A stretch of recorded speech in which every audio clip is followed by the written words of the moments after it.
People like him don't belong in first class anyway, Karen Davis muttered under her breath, her voice sharp enough to cut through the soft hum of the cabin, yet quiet enough that she thought no one important could hear. That single, careless sentence would soon change everything. But before we dive deeper into this shocking story, drop your city in the comments, hit like, and subscribe so you don't miss more real-life dramas. Now, let's begin. Jamal Carter adjusted the cuff of his tailored Navy suit as he stepped into the first-class cabin of Skylux Airlines Flight PS512, bound from Chicago to Los Angeles at 42.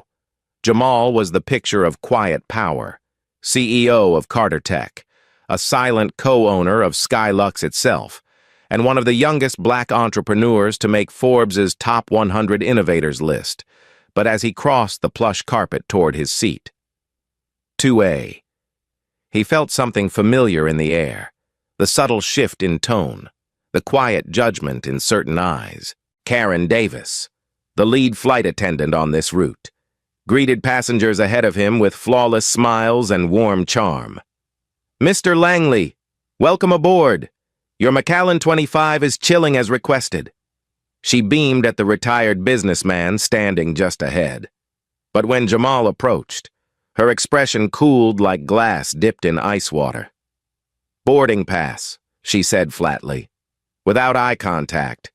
He handed it over politely, suppressing the tightness in his chest, the one he'd carried since childhood whenever he sensed the silent whispers of exclusion. Karen scanned his ticket, nodded curtly, and turned away without another word. Jamal's lips pressed into a faint line, but he said nothing. He'd learned long ago that power sometimes speaks loudest in silence, settling into his seat. Jamal noticed the storm warning flashing on the cabin display. Thunder cells approaching, expected turbulence. A rumble rolled faintly underfoot as the engines powered up. He opened his iPad, scrolling through slides for the AI conference he'd keynote tomorrow, but his focus drifted. His thoughts slipped back to another storm. Decades ago, when he was 11, sitting in a cramped booth at a diner on Chicago's South Side. He could still see his mother's hands trembling slightly as she returned the menu. "We don't serve your kind here," the waitress had said then, her voice soft, polite even, but crushing in its finality. His mother had taken his hand and left without a word. That memory still lived inside him, carved into his bones. A soft chime interrupted his thoughts. Karen appeared at his row holding a tray. "Mr. Langley, your Macallan 25 neat, just as you like," she said sweetly to the passenger beside him, placing a crystal tumbler with care. Jamal smiled faintly, waiting for his turn. He had pre-ordered the same. But Karen turned, glanced at him briefly, and set down a small glass of orange juice instead. "For you," she said curtly. Jamal blinked, momentarily confused. "Excuse me. I pre-ordered the Macallan 25, he said calmly. Karen's lips curved into something like a smirk. "Out of stock," she replied, then pivoted without waiting for his response. Jamal inhaled slowly, steadying himself. But his instincts told him this wasn't just a mistake. He pressed the call button discreetly. The young attendant Ethan Walsh appeared, looking nervous, almost apologetic. "Mr. Carter," Ethan began softly, "your Macallan is actually available, but Karen's handling the orders today." Jamal's jaw tightened. He didn't raise his voice, didn't make a scene. Instead, he picked up his phone and texted Mia, his executive assistant waiting at LAX. "Log this incident. Watch for a pattern. Within seconds."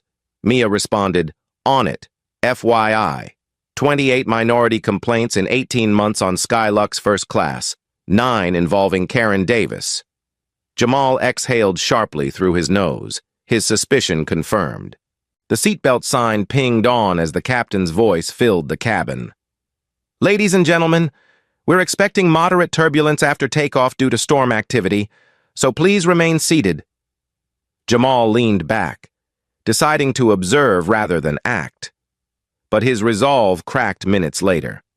Karen returned with the meal trays for the older white businessman beside him.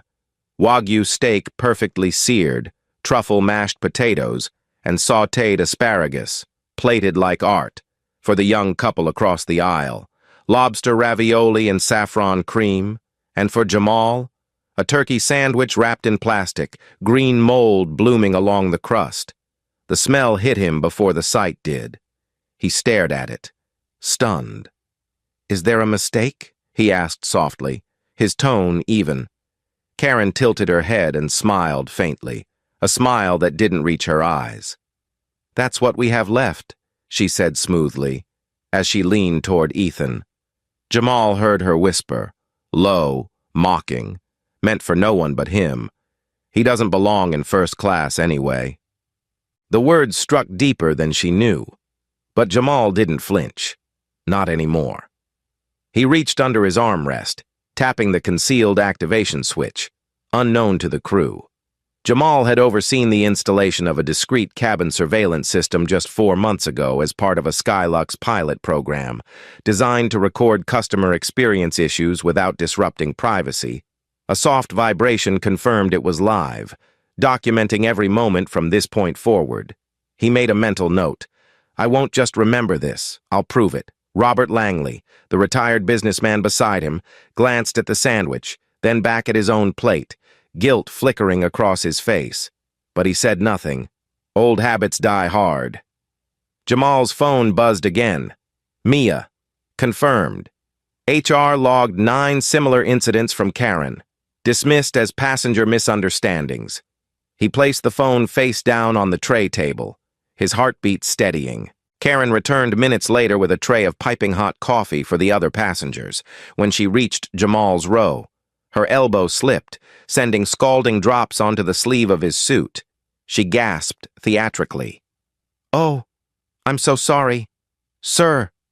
The fake sincerity barely hid her satisfaction.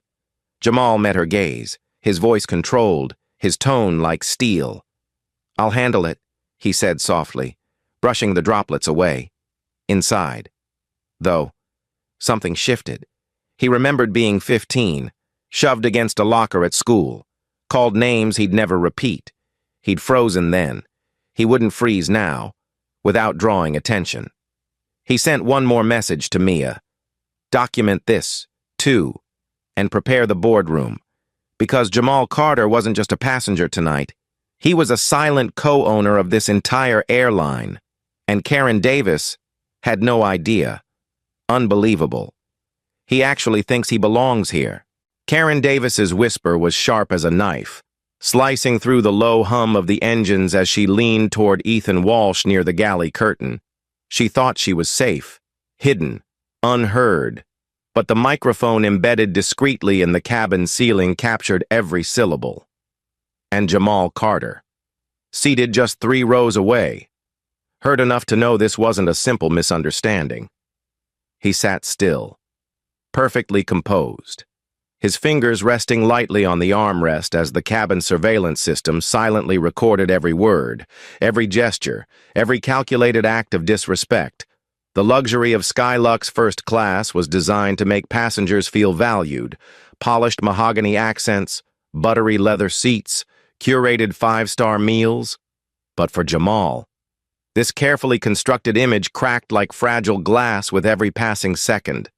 Moments ago, Karen had served him a turkey sandwich wrapped in crinkled plastic, spots of green mold blooming along the edges, while passengers around him enjoyed Wagyu steak, lobster ravioli, and vintage caviar service. He hadn't raised his voice, hadn't called her out, hadn't played into the stereotype she so clearly expected.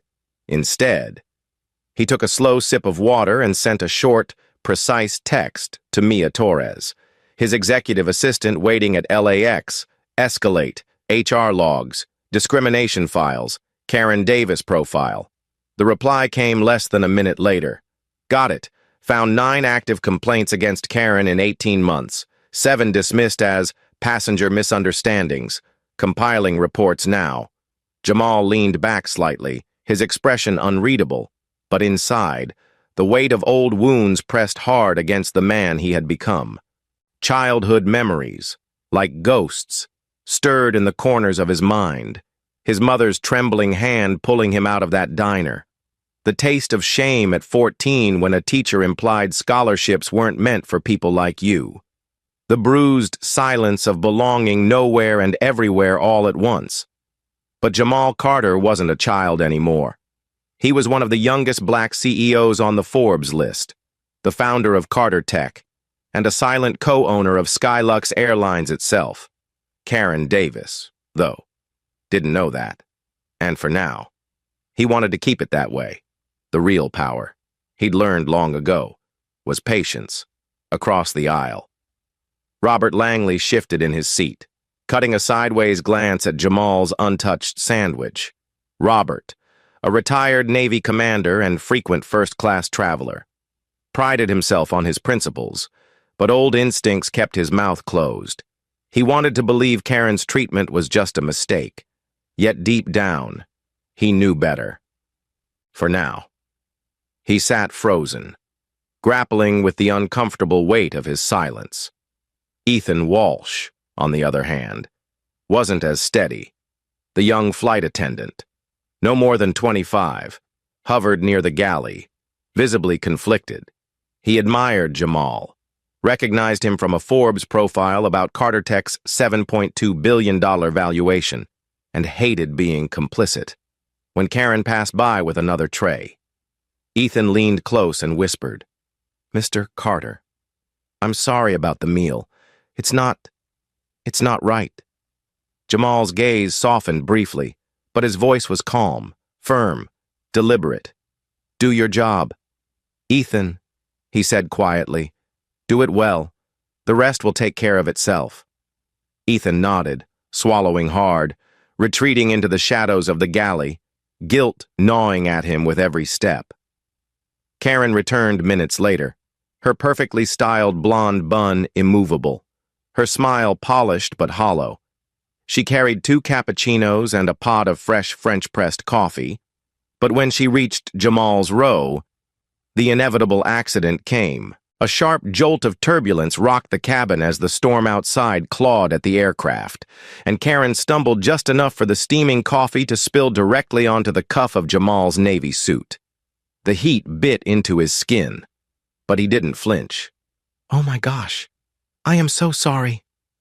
"Sir," she gasped theatrically, her hand resting lightly on his arm as if in apology, though her smirk betrayed her satisfaction. Jamal glanced up at her, his voice low and steady. "I'll handle it," he said, brushing the droplets away. His calm more unsettling than any outburst could have been, in his periphery. The small indicator on his smartwatch blinked, confirmation that the surveillance system had logged the spill, and her expression in crisp 4K clarity. Another strike. He thought silently. Behind him. A young black woman seated near the window watched with wide, uncertain eyes, her own past brushes with subtle prejudice coloring the way she interpreted every moment. Her phone rested in her lap, camera app open but recording off, her thumb hovering, unsure if she should intervene or stay invisible. Her hesitance mirrored Jamal's calculated restraint, but where she froze, he strategized. At that moment, Jamal discreetly opened his encrypted app connected to Skylux's internal compliance database, his co-owner credentials giving him access no regular passenger would ever have. A quick search under Karen Davis revealed more than HR wanted anyone to see. 9 complaints logged, 4 with attached photos, 2 involving documented service denial to minority passengers, and 1 flagged as pending investigation, all conveniently buried under internal notes marked insufficient evidence. Jamal's jaw flexed once before relaxing, his breathing even, steady, controlled. He forwarded the entire file to Mia, adding just one instruction: prepare full escalation, include CEO and board-level contacts. Meanwhile, Karen leaned back into the galley, lowering her voice to Ethan. "Watch him," she hissed. "He's trouble. I've dealt with these types before, always looking for a free upgrade, always entitled." Ethan stiffened, saying nothing, but Karen caught the flash of resentment in his expression and smiled smugly, mistaking his silence for loyalty. What she didn't know was that Ethan's smartwatch, issued by Skylux to all cabin crew, was also linked to the same surveillance system Jamal had activated. Her words, her tone, her intent, all logged, time-stamped, and streamed securely to a private server accessible only by Jamal and Skylux's HR head, Sophia Nguyen. As if the universe wanted to punctuate the tension. The aircraft jolted violently, lightning flashing outside the small oval windows, and a collective gasp rose from the cabin. Captain Daniel Brooks' voice crackled over the intercom. "Ladies and gentlemen, we're experiencing unexpected turbulence. Please remain seated with your seatbelts fastened." But Jamal noticed something in the captain's tone. Strained, impatient, and oddly dismissive. Within minutes, Karen returned, carrying an alternate entree, cold chicken salad, visibly wilted, served on chipped china. "It's what we have left," she said brightly, as though doing him a favor. Jamal lifted his gaze to hers, silent, unreadable. That silence unsettled her more than anger ever could. 2 rows back, Robert Langley shifted again, guilt finally gnawing past his comfort. He leaned forward slightly and murmured just loud enough for Jamal to hear, "Sir, I saw what she served you. It's not right." Jamal nodded once, the faintest trace of gratitude flickering across his otherwise composed face. That small gesture would plant a seed inside Robert, a seed that would grow into action sooner than anyone expected. At that exact moment, Jamal's smartwatch pulsed with a secure notification. Mia, HR reviewing. Sophia Nguyen monitoring live feed. Evidence lock engaged. Jamal exhaled slowly, his lips barely parting, as though steadying himself for what was coming. Because deep down, he knew this wasn't just about a moldy sandwich or a spilled coffee. It was about patterns. It was about power. And it was about to explode far beyond this cabin, outside. The storm roared louder, lightning slicing the night sky. Inside, the quiet war had already begun, and only one side knew the rules. "Keep an eye on him," Karen hissed to Ethan as she leaned against the galley wall, her perfectly manicured fingers gripping the tray like a weapon. "I've seen his type before. Always looking for trouble. Always trying to get something for free." Her voice was low, but sharp enough to slice through the roar of the engines. Ethan kept his eyes down, his throat tightening as guilt churned in his stomach. But Karen misread his silence as loyalty. What she didn't know, couldn't know, was that every venomous word, every subtle smirk, every calculated act of disrespect had already been captured by the surveillance system Jamal had quietly activated earlier. And now, those recordings weren't just stored. They were streaming live to Skylux's internal compliance servers, where Sophia Nguyen, the company's head of HR, was watching every second in real time. In seat 2A, Jamal Carter sat motionless, his hands folded neatly on his lap, his face calm but unreadable. On the surface, he looked composed, almost detached. But beneath that calm exterior, his mind was working like clockwork, processing every detail, every tone, every possible outcome. Years of being underestimated had taught him one thing: patience wins wars. But patience doesn't mean silence. He was waiting for the right moment. And Karen, without realizing it, was walking straight into the trap she'd built herself. Moments later, Karen returned to Jamal's row, her expression practiced and sweet. "Sir, she said in a falsely polite tone. "We need to ask you to keep your voice down and stop being disruptive."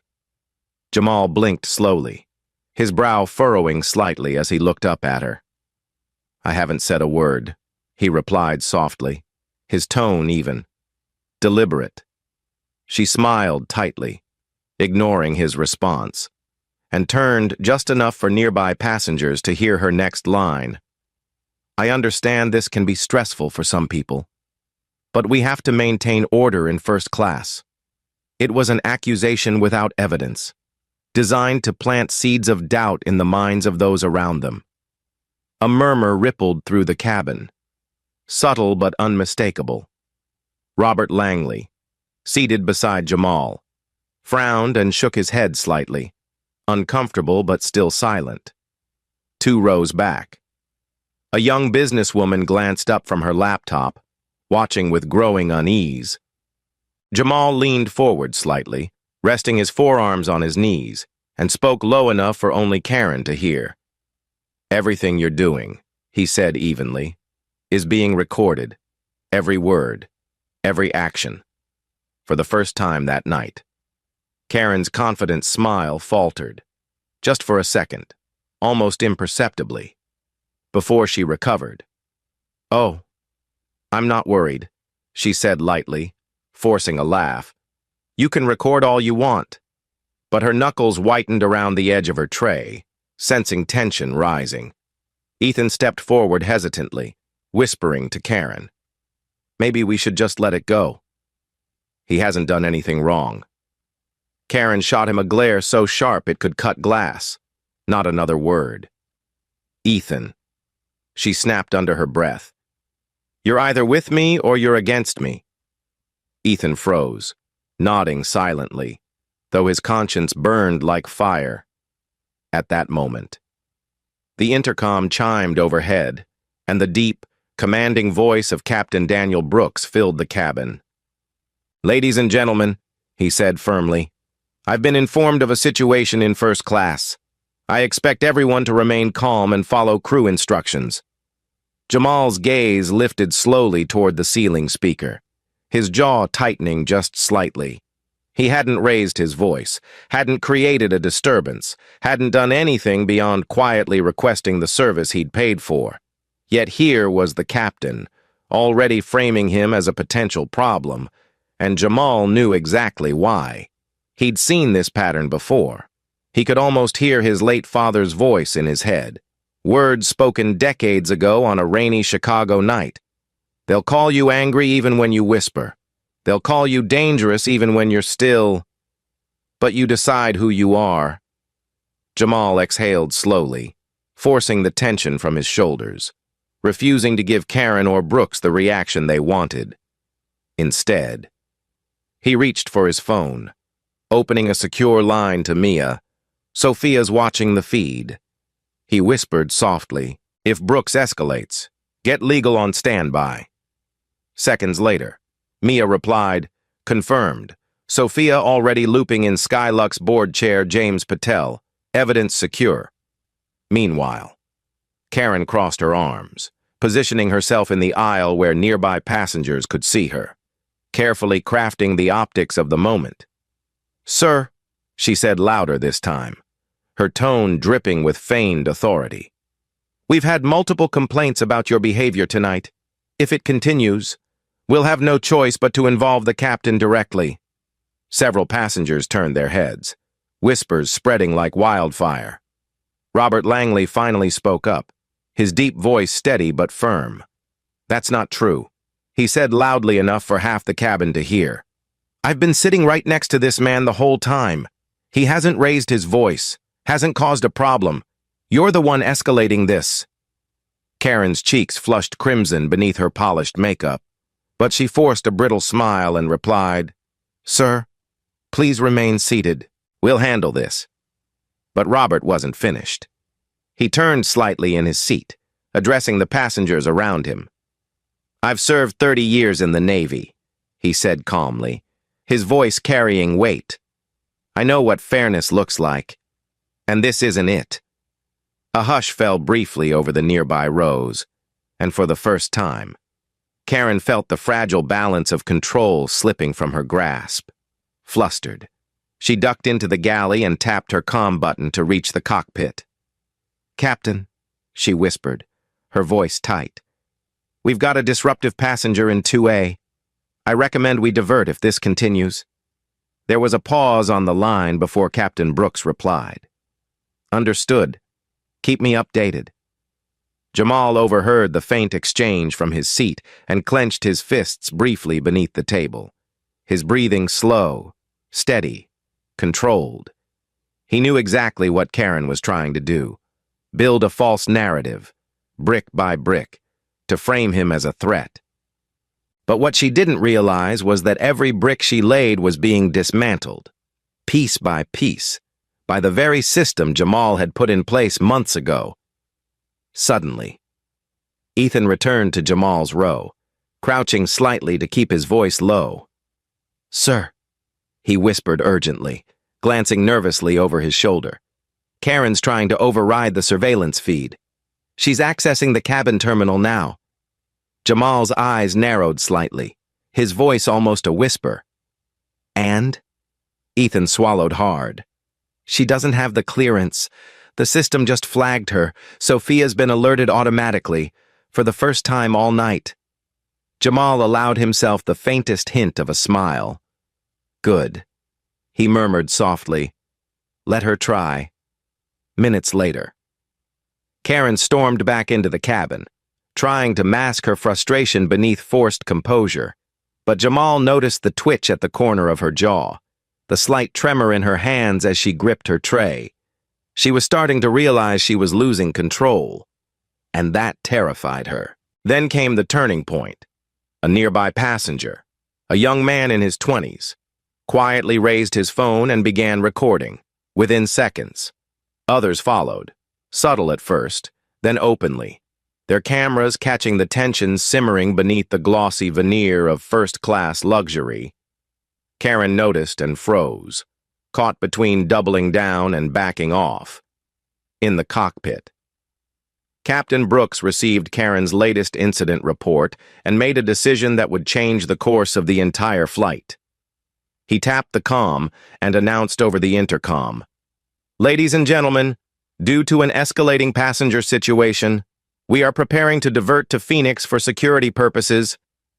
Gasps erupted across the cabin as passengers exchanged confused looks.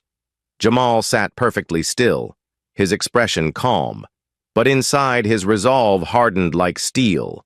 He tapped a single command into his smartwatch, activating a secure notification to Sophia Nguyen. "Brooks escalating falsely. Evidence ready. Prepare Phoenix ground team." Less than 30 seconds later, Sophia replied, "Confirmed. We'll be waiting at gate C-22. Do not engage."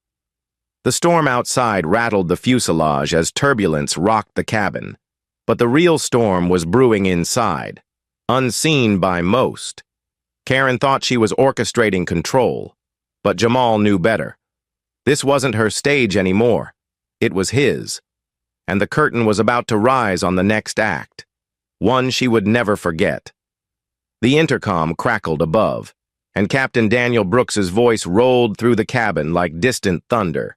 "Ladies and gentlemen, due to an escalating passenger situation, we will be diverting to Phoenix Sky Harbor for security purposes." A stunned silence swept through first class, broken only by the soft hiss of the air vents and the faint rumble of turbulence beneath the floor. Jamal Carter sat perfectly still in seat 2A, his expression calm, unreadable. But inside, every muscle in his body coiled like a spring. This wasn't just discrimination anymore. This was a setup. Across the aisle, Robert Langley shifted uncomfortably, scanning the cabin as murmurs rippled between passengers. A woman clutched her husband's hand tightly, whispering anxiously. The young black woman near the window glanced at Jamal, her phone discreetly raised, recording everything now without hesitation. Karen Davis stood in the aisle, chin lifted, expression perfectly composed, but Jamal saw the faint twitch at the corner of her jaw. She thought she was winning. She thought she was in control. But she didn't know the one thing that would turn this entire situation upside down. Jamal wasn't just a passenger.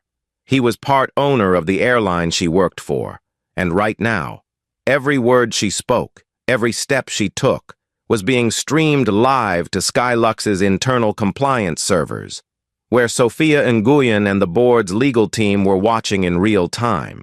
Karen leaned over Ethan Walsh, whispering harshly but loud enough for nearby passengers to hear. "I'm telling you, he's hostile. He's making people uncomfortable." Ethan froze, his eyes darting toward Jamal, guilt flickering like lightning across his face. "Karen," he whispered, his voice shaking. "That's not true, and you know it." Karen's head snapped toward him, her voice razor sharp. "Do you want to keep your job, Ethan? Then back me up." Ethan swallowed hard, nodding reluctantly. But his silence screamed louder than words. Jamal sat back, folding his hands calmly in his lap, watching the scene like a chess master studying his opponent's blunder. He didn't need to raise his voice.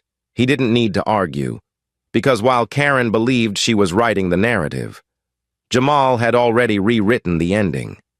The storm outside pounded the aircraft, rattling glasses and making overhead compartments creak, adding a layer of unease to the already tense atmosphere. Then came the moment that would ignite chaos. Karen tapped the cabin comm button, her voice soft but urgent as she contacted the cockpit. "Captain," she said, forcing a tremor into her tone. "I have reason to believe the passenger in 2A may be armed." Ethan's head whipped toward her, his face draining of color. "What?" he whispered fiercely, eyes wide. "Karen, you can't." She silenced him with a glare sharp enough to cut steel. In the cockpit. Brooks stiffened at the claim, his hand hovering over the radio.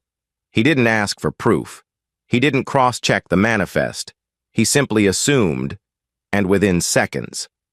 His voice boomed over the intercom again. "Ladies and gentlemen, remain calm and stay seated. Security will meet us upon landing." A wave of panic rippled through the cabin. Gasps, hushed voices, the metallic click of seatbelts being fastened. A woman in row 3 clutched her pearls and pulled her handbag closer, whispering frantically to her husband.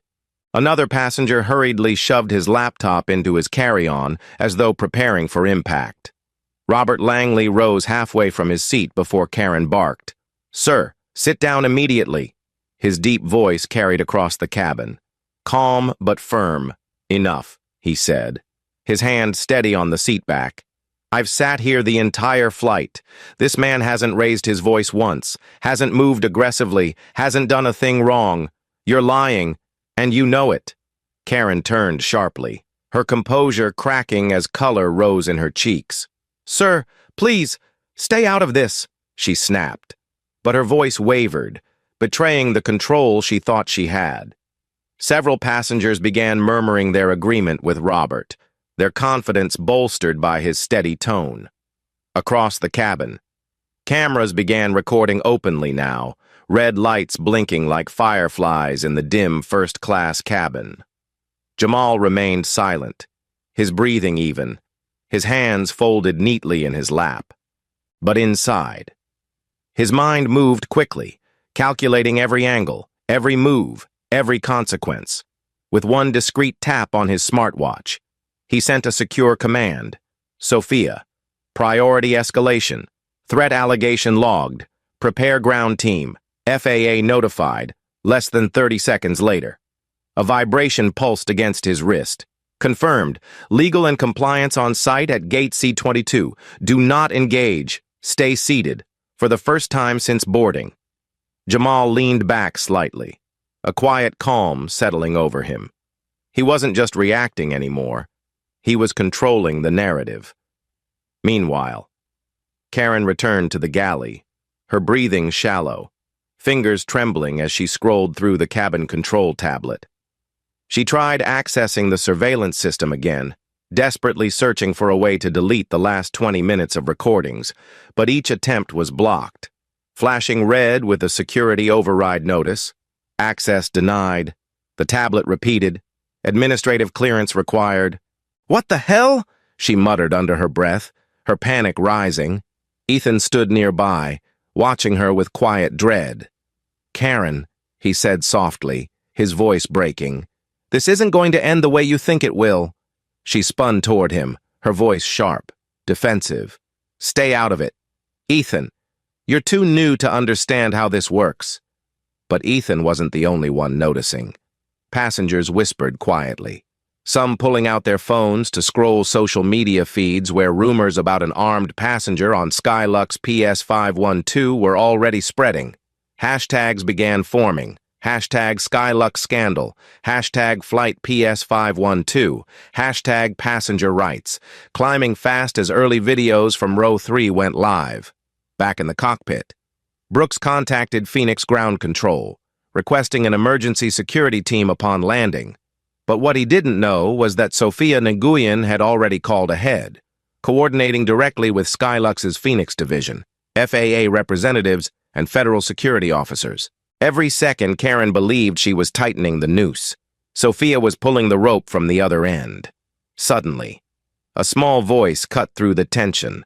A little boy in row 4, his eyes wide with fear as he clutched his mother's sleeve. "Mommy," he whispered, "is the bad man gonna hurt us?" The words pierced Jamal's composure like glass splintering beneath weight.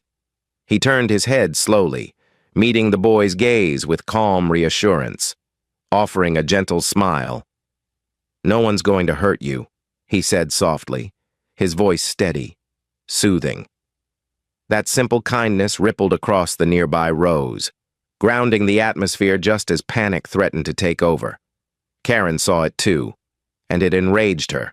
Her control, her carefully built facade, was slipping fast, desperate to reassert authority. She moved quickly to the cockpit, whispering fiercely to Brooks. "We need to get him off this plane," she insisted. "He's intimidating passengers, refusing orders. He's a safety risk." Brooks frowned slightly but nodded, his biases blinding him to the lack of evidence. "Fine," he muttered. "We'll let Phoenix handle it." Back in the cabin, Robert Langley leaned closer to Jamal, his voice low but firm. "Sir," he said quietly, "I know I've been silent too long, but I won't be this time.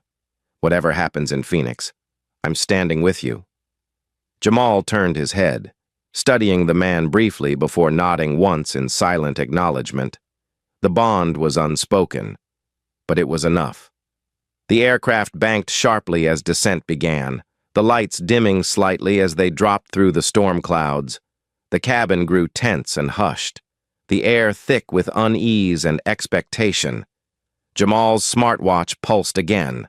"Sofia, Phoenix team ready, full evidence compiled, do not respond to accusations, we control the narrative." For Jamal, the pieces were finally aligning, every insult, every lie, every manipulation, recorded, time-stamped, and backed by irrefutable evidence. Karen thought she was winning this battle. But what she didn't know was that the war had already been lost. Outside, rain streaked the windows as the aircraft lined up for approach, the lights of Phoenix glittering faintly below. Inside, silence settled heavy over first class, broken only by the captain's voice announcing final descent. In less than 15 minutes, the truth would come crashing down, and for Karen Davis, Daniel Brooks, and Ethan Walsh, life would never be the same again. The wheels touched down at Phoenix Sky Harbor with a sharp screech, the cabin jolting as reverse thrusters roared and lights from the runway streaked past the windows.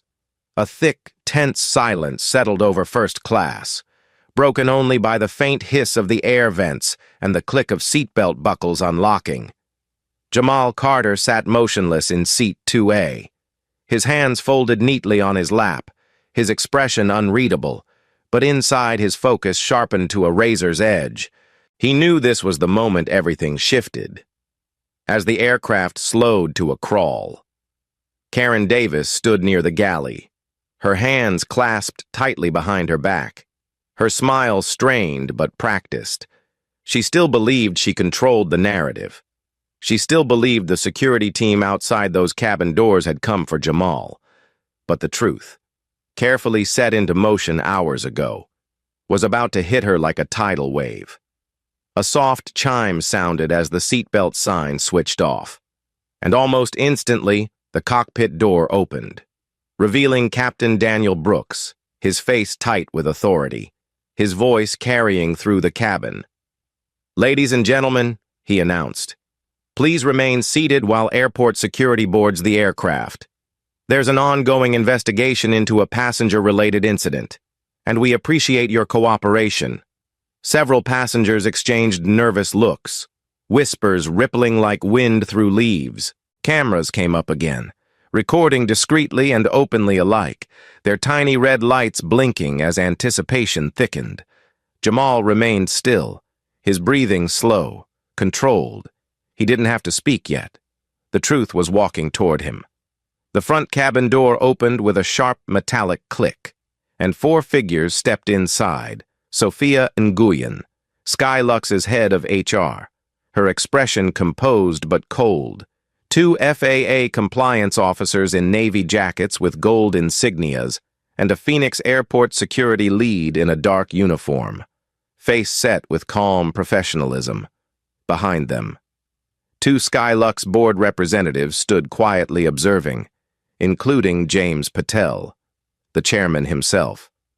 Karen's confident smile widened as she stepped forward eagerly, pointing directly at Jamal.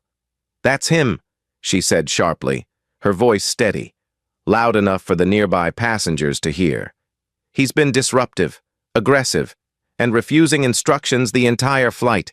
I recommend he be escorted off immediately." But Sophia didn't move toward Jamal. Instead, she raised a single hand, stopping Karen mid-sentence, her voice measured and icy.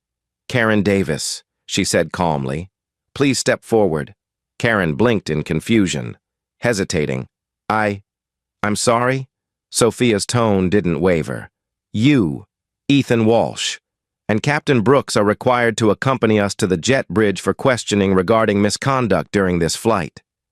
A ripple of shock swept through the cabin, whispers exploding louder now. Robert Langley sat forward abruptly, his voice carrying clear authority. "About time," he muttered, loud enough for half the cabin to hear. Karen's composure faltered as color drained from her face. I don't understand," she stammered, forcing a laugh.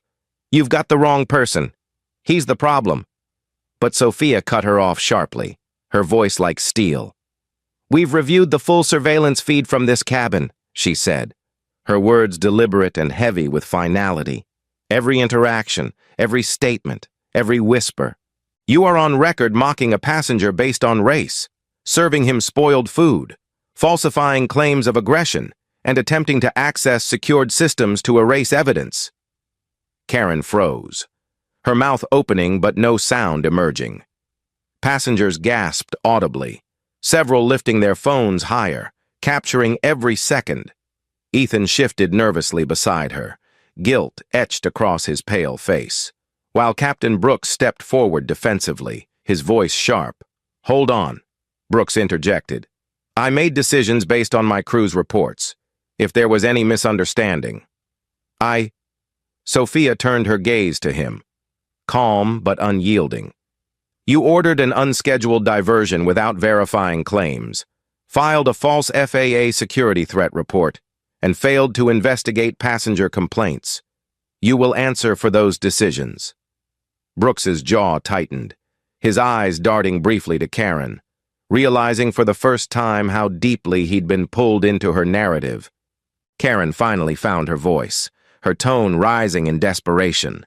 "You can't just fire me. You need my union rep. I've worked here 8 years. Sophia's expression remained composed. "Your employment status will be addressed after the formal inquiry," she said flatly, "but effective immediately.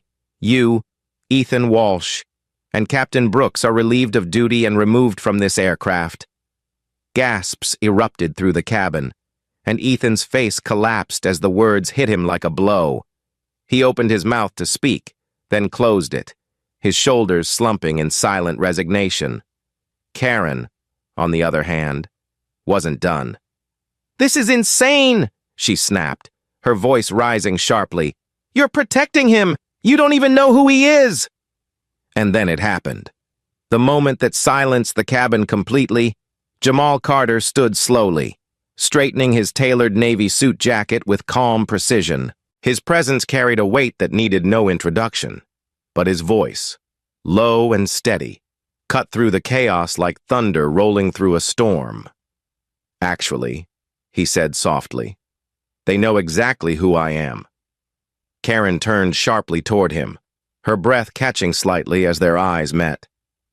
"My name," Jamal continued, his tone deliberate, "is Jamal Carter, CEO of Carter Tech, and for the past 5 years, I've been a silent co-owner of Skylux Airlines, this aircraft, this cabin, this company." He paused just long enough for the weight of his words to sink in. "I own 15% of it."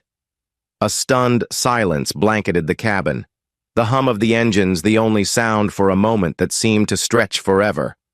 Robert Langley's eyebrows shot up, and a low murmur spread through the passengers like wildfire, phones rising higher, cameras zooming in to capture every angle.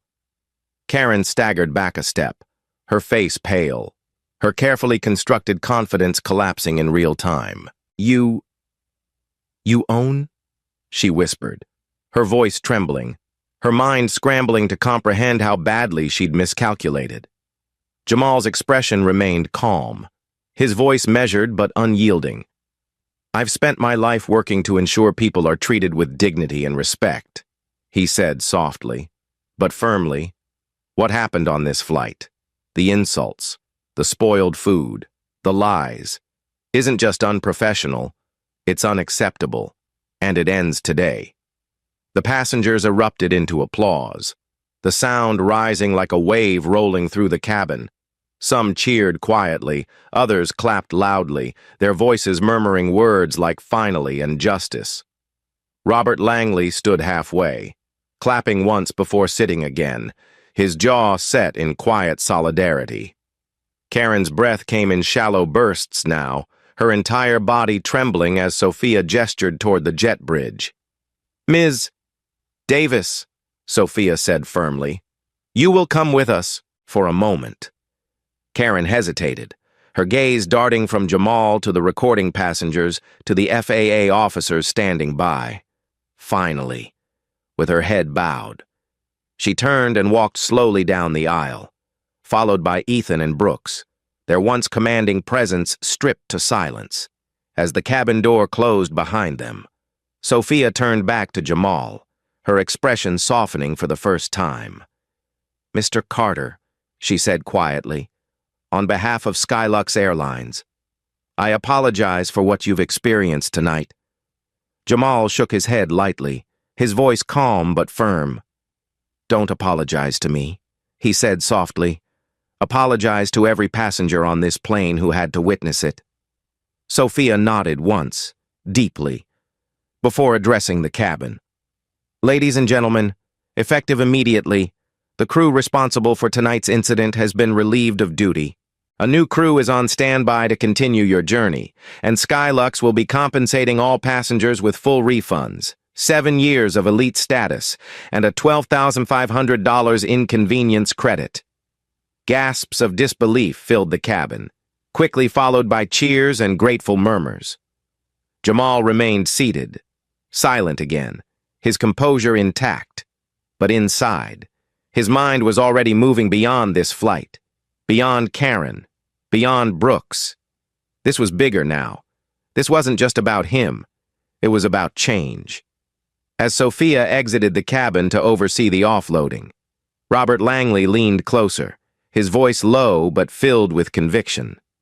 "I've seen a lot in my life, Mr. Carter," he said softly, "but tonight feels like the start of something bigger." Jamal glanced at him, a faint nod his only reply. But deep down, Robert was right. This wasn't the end. It was the beginning. And for Skylux Airlines, the turbulence had only just begun. The cabin door closed behind Karen Davis, Ethan Walsh, and Captain Brooks with a muted thud, the sound heavy with finality, for a brief, suspended moment. First class sat in stunned silence, as though the air itself was holding its breath. Then, slowly, the hum of whispered conversations rose like a tide, passengers leaning across aisles, murmuring in disbelief at what they had just witnessed. Phones were out everywhere now, recording, live streaming, sharing snippets of the confrontation with captions exploding across social media. CEO secretly owns airline. Racist crew fired on the spot, and Skylux flight PS512 turns into history-making showdown. Within minutes, hashtags began trending. Hashtag Flight for Justice. Hashtag Skylux Scandal. Hashtag Jamal Carter. Jamal sat quietly in seat 2A, still and composed, his fingertips resting lightly on the edge of the armrest. But inside, 1,000 thoughts churned beneath the calm surface. He wasn't thinking about Karen anymore. Not Ethan. Not even Brooks. He was thinking about his father, about the man who'd worked 30 years at the South Side Post Office, who had endured humiliation and prejudice so his children wouldn't have to. He thought about the nights his mother would come home from double shifts, her uniform still smelling of fryer grease, whispering, "One day, you'll sit where they can't ignore you." And now, here he was, in this moment.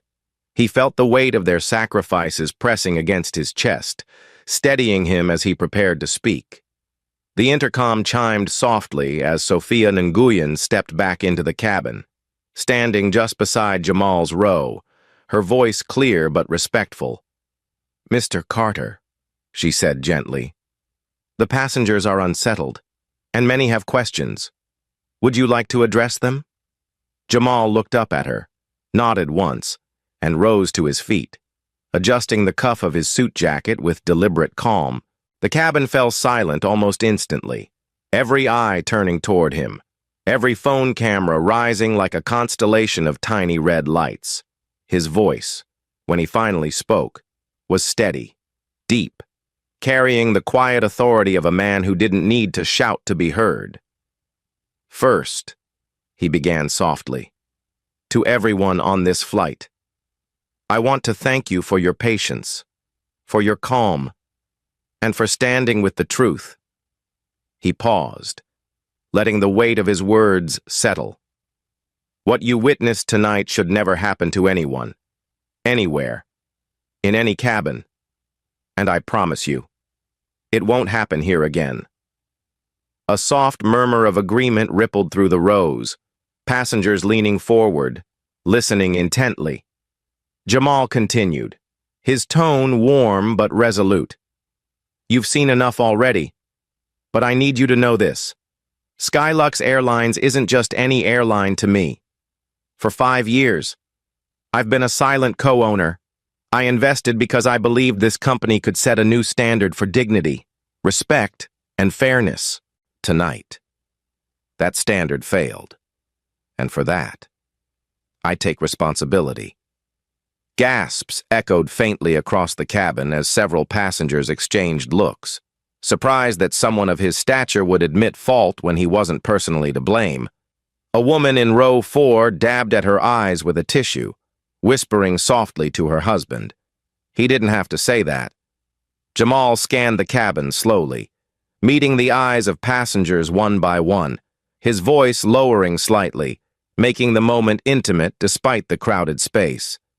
"You deserve better, every one of you." He gestured toward Sophia, who stepped forward to speak. "Effective immediately," she announced, her voice steady but tinged with emotion.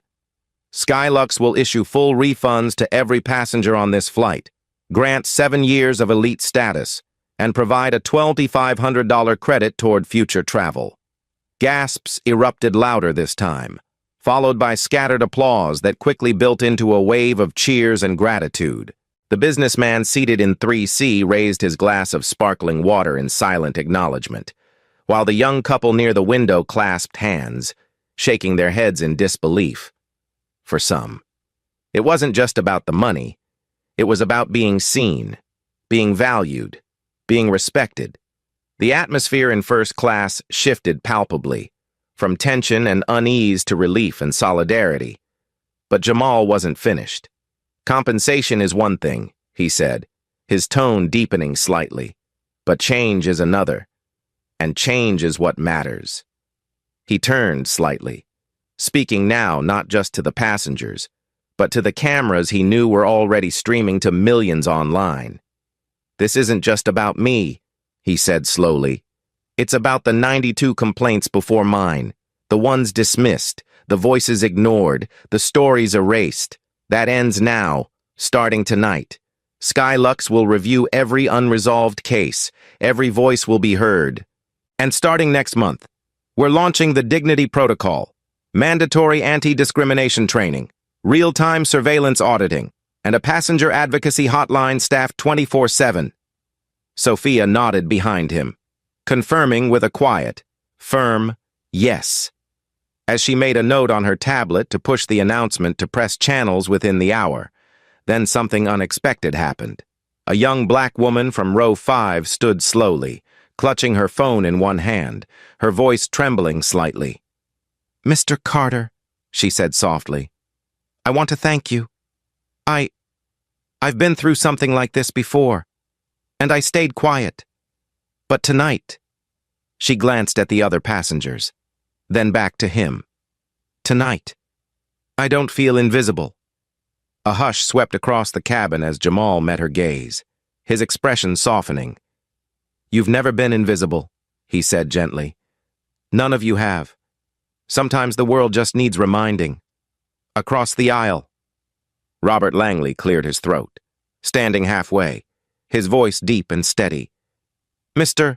Carter," he said firmly, "I was wrong to stay silent earlier. I saw what happened, and I should have spoken up sooner. But you've reminded me tonight that silence helps no one. From here on out, you have my voice and my respect." Jamal extended a hand, shaking Robert's firmly. Their quiet exchange met with another round of applause from the surrounding passengers. In that moment, solidarity wasn't just a word. It was alive, breathing, tangible. Phones captured it from every angle, streams climbing past 2,000 live viewers in under 20 minutes. Headlines exploded online. Skylux Flight PS512 becomes turning point in aviation history and passenger turns silent co-owner. Fires racist crew mid-flight. TikTok clips replayed Karen's insults, contrasting them with Jamal's calm composure, while YouTube live streams broadcast Sophia's announcement on passenger rights reforms. The flight had become a global flashpoint, a mirror reflecting far more than a single incident. Jamal eased back into his seat as the applause died down, exhaustion washing over him like a slow tide. He exhaled, eyes closing briefly, letting the relief sink in, not because he'd won, but because something bigger than himself had begun. Skylux's reputation, his own principles, the dignity of every passenger here, all now tied together. Sophia approached him quietly, leaning close so only he could hear, the boards watching the live streams. She whispered softly, "They're backing you. Jamal, every reform, every policy. This is the moment." He nodded once, eyes still closed, his voice barely above a whisper. "Then let's make it count." Minutes later, the new crew boarded, led by Captain Elizabeth Moore, her crisp uniform and steady demeanor immediately setting a different tone. "Ladies and gentlemen," she said warmly over the intercom, "on behalf of Skylux, I assure you, the rest of your journey will be handled with the dignity and respect you deserve." A collective sigh of relief rolled through the cabin, shoulders loosening, tension dissolving like mist in sunlight. As Jamal looked around, he saw something he hadn't expected.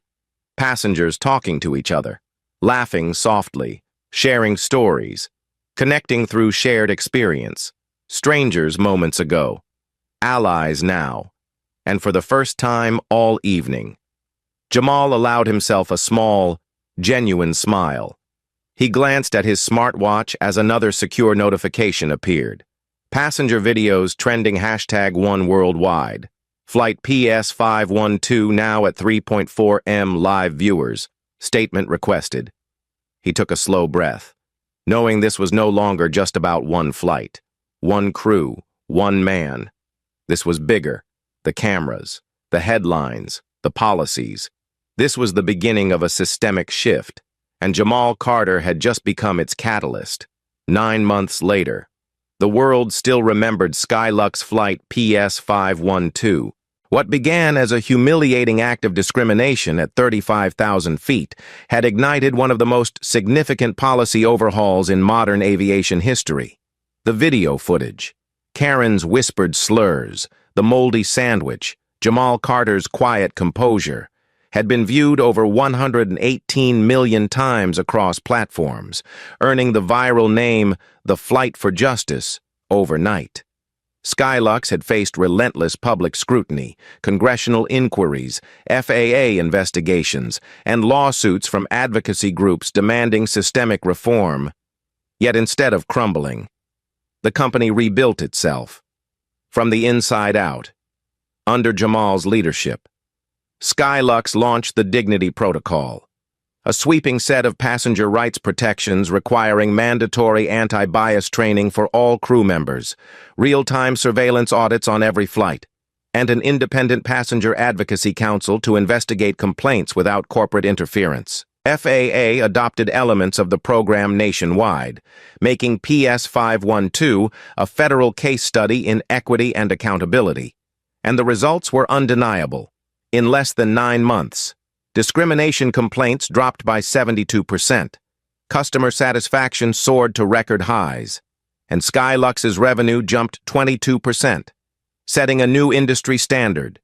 Jamal's name, once known only in tech circles, became synonymous with quiet strength and systemic change. Yet for him, this journey wasn't about headlines or statistics. It was personal.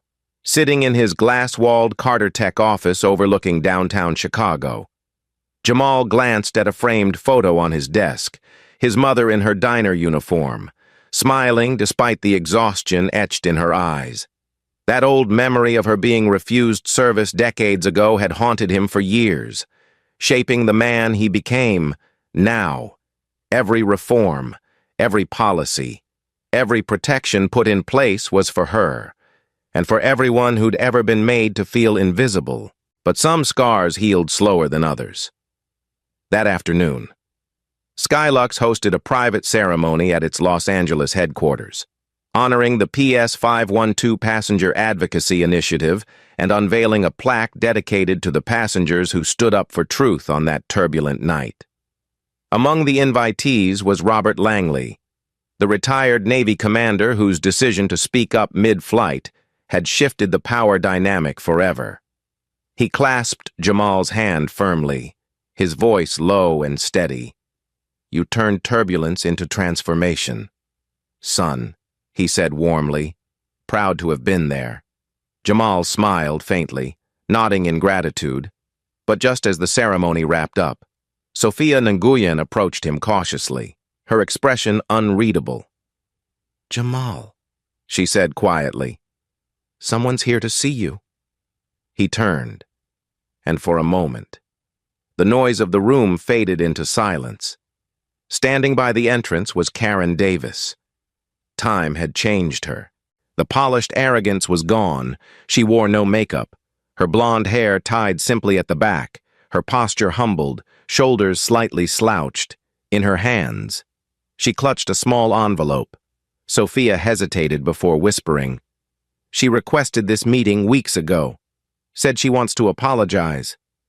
Jamal's gaze remained steady, unreadable, as he gestured toward a quiet corner of the atrium. Karen approached slowly, stopping a few feet away, her voice soft, almost breaking. "Mr. Carter, I know I'm the last person you want to see," she began, her hands trembling as she clutched the envelope tighter.